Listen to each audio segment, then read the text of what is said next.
This is macOS Ken. Another bullish note ahead of earnings, possible trouble spots for Apple, and OS updates Part 2.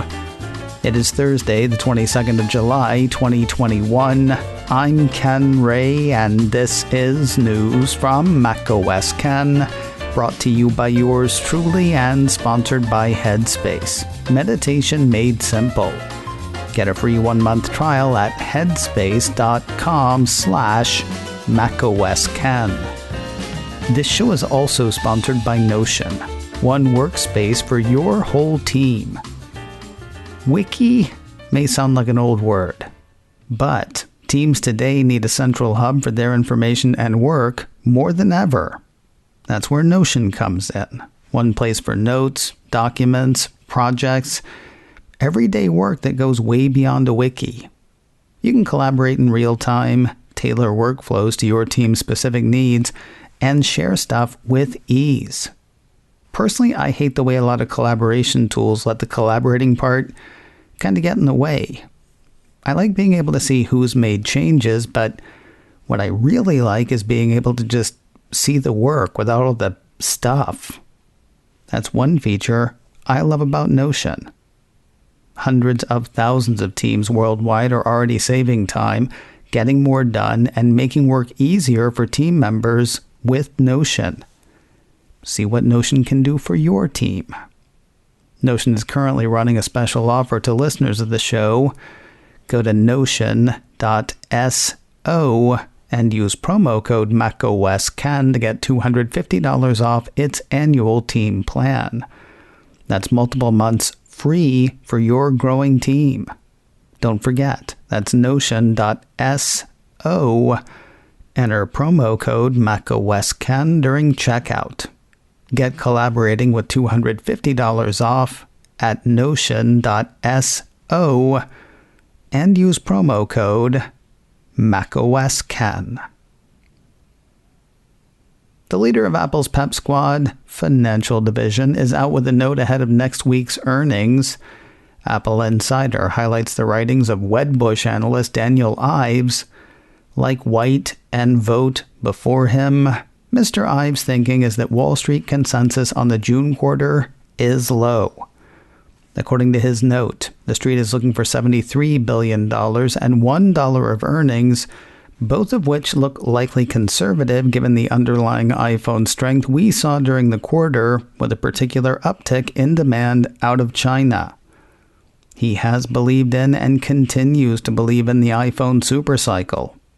In a nutshell, on the iPhone front, writes the analyst, we believe the robust consumer product cycle continues globally for Cook & Company, especially with today roughly 250 million of the current 975 million iPhones not upgrading their smartphones in over 3.5 years based on our analysis, speaking to massive pent-up demand within Apple's installed base.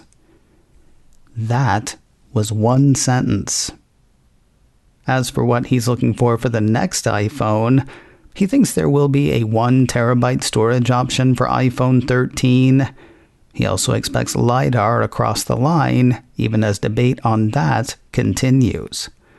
As for next week's earnings report, he thinks numbers will be another beat across the board. Mr. Ives has an outperform rating on Apple shares. His price target on the shares is $185. Let us now address things that might dampen Apple enthusiasm a bit, starting with a literal flood. You have no doubt heard about the catastrophic flooding in China. A piece from the Wall Street Journal says record rainfall in central China caused severe floods that have claimed more than 24 lives, turned city streets into gushing rivers, and forced authorities to relocate hundreds of thousands of people. Addressing the disaster, a separate piece from the Journal had Apple CEO Tim Cook messaging followers on his Weibo account. He's quoted as saying there, "Our thoughts are with everyone affected by the flooding across Henan province and the first responders helping people to safety." He also said that Apple would be donating an unspecified amount to relief efforts. Not to be that guy, but one is left to wonder what the floods mean for iPhone production. It looks fine, though, pardon my use of the term, the situation seems fluid. Foxconn told CNBC that its factory in Jiangsu, known as the world's largest iPhone assembly plant, has not been impacted by major flooding in the city. While the company did activate an emergency response plan for flood control measures in that location, a Foxconn spokesperson told CNBC, "We can confirm that there has been no direct impact on our facility in that location to date, and we are closely monitoring the situation and will provide any updates as appropriate." Cool. Except the Wall Street Journal says an assembly worker at one of the plants said he was submerged up to his thighs at the peak of the flooding. With the water level rising quickly on Tuesday night, some workers moved production equipment and inventories to prevent them from getting wet, he said. Still, they weren't aware of serious damages, the people said. On Wednesday, the Journal piece goes on to say Foxconn allowed most employees to take time off or work from home, while some assembly lines were still running, they said. The company told employees the exact time for returning to the factory would depend on the situation. As of Wednesday afternoon, they had not received any instructions. Now, this next one's a dark horse as far as affecting Apple earnings, though it's not out of the realm. A piece from Engadget says the U.S. Federal Trade Commission has voted unanimously to tackle unlawful repair restrictions. What the FTC is looking to do is enforce existing laws, such as the Magnuson-Moss Warranty Act.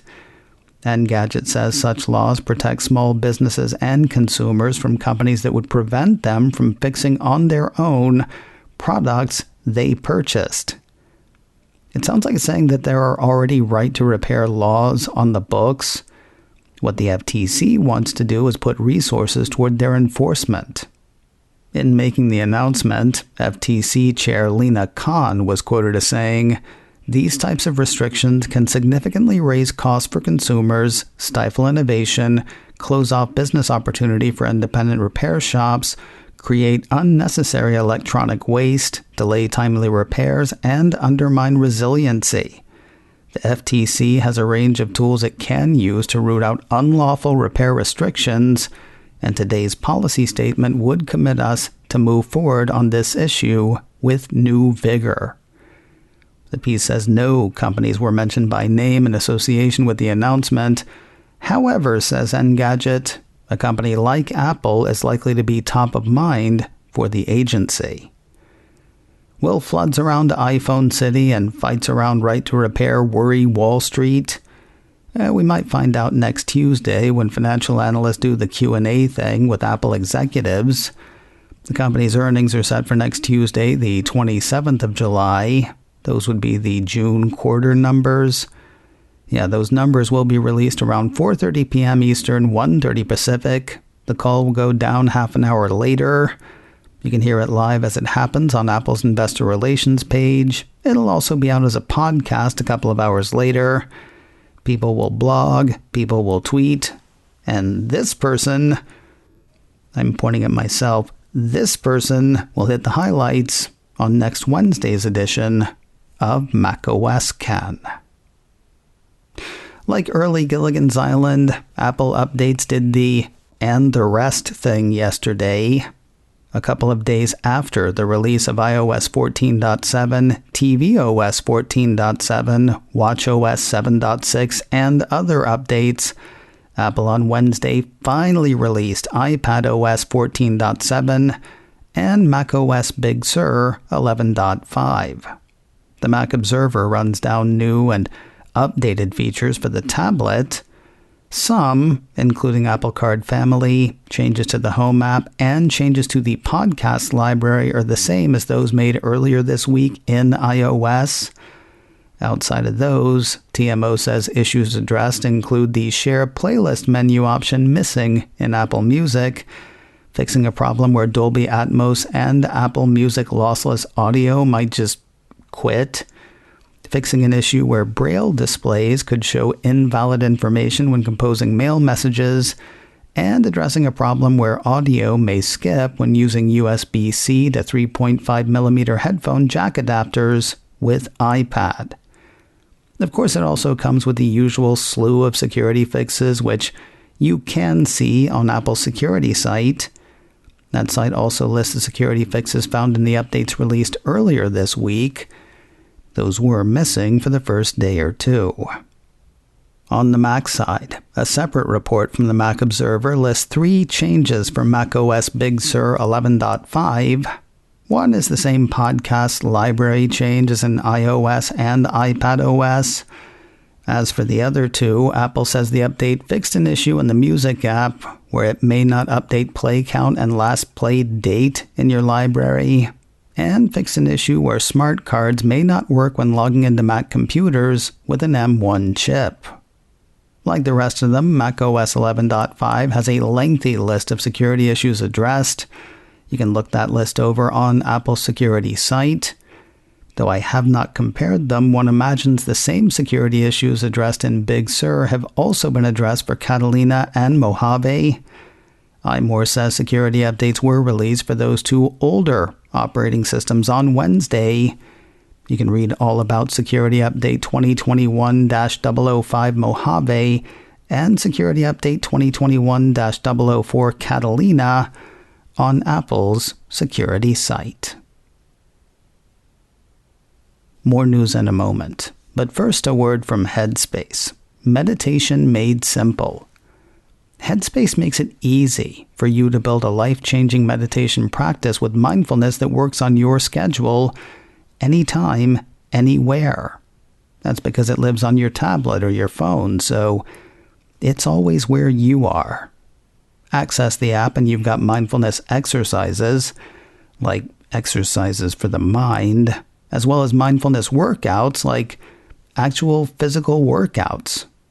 Meditations for when you're walking, I like those. SOS meditations for high-stress moments, I have found those useful. Meditations for success, meditations for sleep, meditations for every situation. People who study these things say just 10 days of Headspace can reduce feelings of sadness by 28%. 10 days are going to pass anyway. Why not try making them better? You deserve to feel happier, and Headspace is meditation made simple. Go to headspace.com/macOSken. That's headspace.com/macOSken for a free 1-month trial with access to Headspace's full library of meditations for every situation. This is the best deal offered right now. Head to headspace.com/macOSken today. Apple's ultra-wideband features have gone wider. iDownload blog says support for Apple's U1 chip went live this week for compatible devices in Argentina, Pakistan, Paraguay, and Solomon Islands. The piece says it's unclear whether the update is tied to this week's iOS update. However it got turned on, it will bring added functionality for iPhone 11, iPhone 12, and other recent Apple devices. The cool as that is for those 4 countries, 12 others are still out in the cold. Apple does not say why ultra-wideband doesn't work in places like Armenia, Belarus, and Russia. Instead, it says ultra-wideband isn't available in all countries or regions and is subject to international regulatory requirements that require it to be turned off in certain locations. While Russians can't use ultra-wideband in Apple Gear, they can use Apple Pay, and a lot more of them can as of this week. Mac Daily News ran a piece on Tuesday saying that Russia's Mir card payment system now supports or is supported by Apple's contactless payment solution. Citing a Reuters report, the piece says Russia's national card payment system has issued about 95 million Mir cards. That's about a third of Russia's card market, which now has access to Apple Pay, expanding its footprint in a pretty big way. The Reuters report cited by Mac Daily News says Apple Pay began operating in Russia in 2016 and now has more than 20 million users. 95 million is significantly more. Of course, they'd all have to have iPhones, which they don't. And still growth. News of a new cast member for Apple's WeWork miniseries. Apple Insider says Ugly Betty and Superstore star America Ferrera will take part in WeCrashed, a dramatization of the co-working startup's Flame Out. The piece has The Hollywood Reporter saying Ferrera will play Alicia Kennedy, a brilliant young entrepreneur who's seduced into joining WeWork and whose life is turned upside down as a result. Jared Leto and Anne Hathaway are also set to star. No word on when the series will hit Apple TV+. And finally today, didn't that 1973 Steve Jobs job application just go up for auction? Well, it did, but there was no NFT version, so yeah. CNET says the application is back on the block, having just sold in March for a little over $222,000. As a reminder, Cult of Mac said ahead of the March auction that the application was filled out by Jobs in his Reed college days. According to that report, the single-page job application was filled out by Jobs in 1973 when he was 18 years old. Its value comes in not just its historical importance, but also the fact it features an elusive Steve Jobs signature. Jobs famously didn't like signing autographs, making documents like this particularly rare. Well, how about a copy? CNET says the new auction's organizer is hoping to sweeten the pot by taking bids for the physical and the new NFT version side by side. According to the seller, the Steve Jobs handwritten 1973 job application auction aims to highlight the modern shift in perceived value, the physical or the digital. See, that would be great. Win it and you could just burn the original. Then nobody can have it but you. We really are idiots, aren't we? macOS Ken, brought to you by me and sponsored by Notion. One workspace for your whole team. Get collaborating with $250 off at notion.so and use promo code macOSCan. This show is also sponsored by Headspace, meditation made simple. Get a free 1-month trial at headspace.com/macOScan. Advertising handled by Backbeat Media, online at backbeatmedia.com. You can reach me a couple of ways. Info at macoscan.com or call 716-780-4080. Until next time, that is news from macOS Ken. I'm Ken Ray.